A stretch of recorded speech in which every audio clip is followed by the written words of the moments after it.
আপনিও কি আমার মতো এভাবে শর্ট শর্ট স্ক্যালপিং করে ভালো প্রফিট করতে চান? তাহলে পুরো ভিডিওটি দেখুন আর বুঝতে পারবেন যে কিভাবে এতগুলো প্রফিট করি আর আপনিও কিভাবে এরকম প্রফিট করতে পারবেন। মনোযোগ দিয়ে পুরো ভিডিওটি দেখুন, একেবারে শেষ পর্যন্ত দেখবেন, তাহলে বুঝতে পারবেন আমি কিভাবে ট্রেডিং আমার স্ট্র্যাটেজি কি। তো তোমাদেরকে দেখাই, চলো আমি আগে ট্রেডিং ভিডিওতে যাই। ট্রেডিং ভিডিও দেখতে পাচ্ছেন যে আমি অ্যানালাইজ করেছিলাম, অ্যানালাইজটা এখানে সত্যি হয়েছে যে আমি যেভাবে অ্যানালাইজ করেছিলাম এখানে ঠিক যেভাবে সেভাবে দেখাচ্ছে। তো আমি শিওর হয়ে ফটাফট কিছু ট্রেড নিয়ে নেবো, তারপর আপনাদেরকে এক্সপ্লেন করতেছি এই ব্যাপারে আর কি। তো দেখতে পাচ্ছেন যে আমি শর্ট করে ট্রেড নিবো। আমি নিচে দেখতে পাচ্ছেন হরিজন্টাল মার্ক করা আছে, এই পর্যন্ত মার্কেট আসবে, কিন্তু আমি ট্রেড গুলো নেবো শর্ট করে, একটু ফাস্ট করে আপনাদের দেখানোর জন্য আর বোঝানোর জন্য।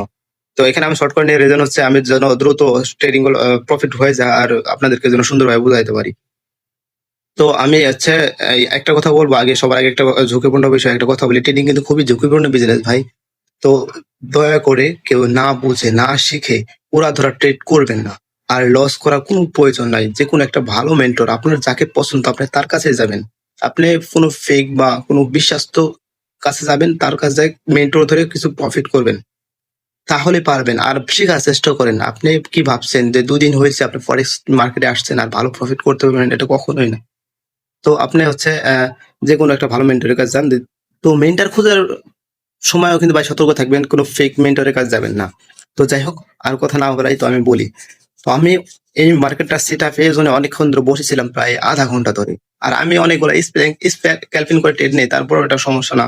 আমার ম্যাক্সিমাম করে প্রফিট হয়, তো হালকা কিছু লস হয় তা সমস্যা না। আর আপনারা যদি আমার সিগন্যাল নিয়ে ট্রেড করতে চান, তো সেক্ষেত্রে আমার স্ক্রিনে দেওয়া কিউআর কোড স্ক্যান করে আমাদের টেলিগ্রাম গ্রুপে জয়েন হয়ে যান, সেখানে আমাকে মেসেজ দেন। আর প্রতিদিন সম্ভবত দুপুর 2টার পর থেকে আমি সিগন্যাল দিতে পারবো। তো আপনারা ভাববেন হয়তো আমি এখানে মার্ক করছি, সেই মার্ক অনুযায়ী কি মার্কেট আসছিল নাকি। তো আমি স্ক্রিন রেকর্ড করা অফ করে দিয়েছিলাম পরবর্তীতে আপনাদের দেখানোর জন্য, যে আমি একটা স্ক্রিন রেকর্ড করে রাখছিলাম যে এটা আপনাদের পর্যন্ত গেছে নাকি। তো দেখতে পাচ্ছেন যে পরবর্তী স্ক্রিনে আমি দেখতে পাচ্ছি যে আমার যেই পর্যন্ত আমি টার্গেট করেছিলাম ঠিক তার পর পর্যন্ত মার্কেট আসছে।